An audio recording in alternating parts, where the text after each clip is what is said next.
খেতে বসেছো? হ্যাঁ মা, এই তো খেতে বসে পড়েছি। কি খাচ্ছ বলো বন্ধুদের। আজকে মা করেছে মোটা চিংড়ি। আচ্ছা, আর সাথে এখানে আছে রুই মাছের কালিয়া। রুই মাছের সাইজটা দেখাবো? দেখাও। দারুন দারুণ একটা সাইজ, একটা না সবকটা রুই মাছই এরকমই সাইজ হয়েছে। আজকে আমার বাবু অফিসের ইউনিফর্ম পরে নিয়েছে।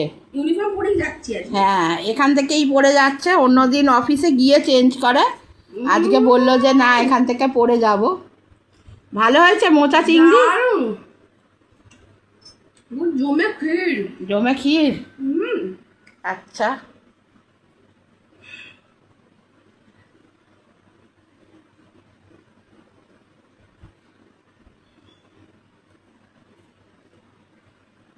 বন্ধ করো।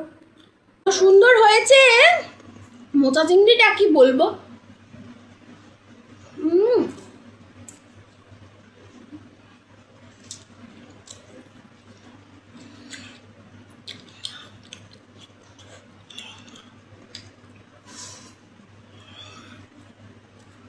আজকে অনেক ভাত দিয়েছো মা।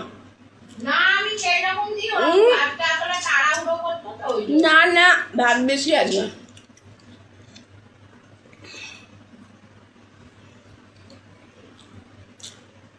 আমার মা চেপে চেপে ভাত দিয়ে দেয়, ভাত দিয়ে কোথায় আমি বুঝতে পারছি। ধনে পাতা দিয়ে মাকে বলেছিলাম আমি কারি কারি করে করবে।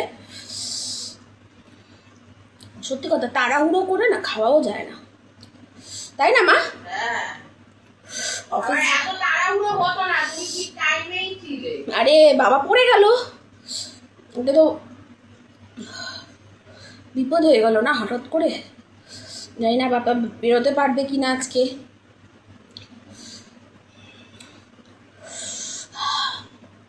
ঝালও হয়েছে।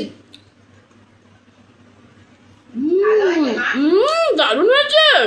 দারুণ হয়েছে। হুম, তুমি যেরকম খেয়েছো ওরকম মনের মতন।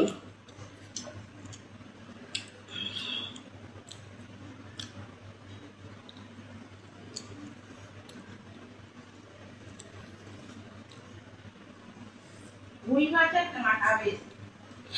ইলিশ মাছের মতো না, ভালো হয়েছে, খুব সুন্দর হয়েছে বন্ধুরা। আমি মাছ খাই না, মাংস খাই না, তো কি হয়েছে? তোমাদের জন্য রান্না করি, ভালো করেই করার জন্য।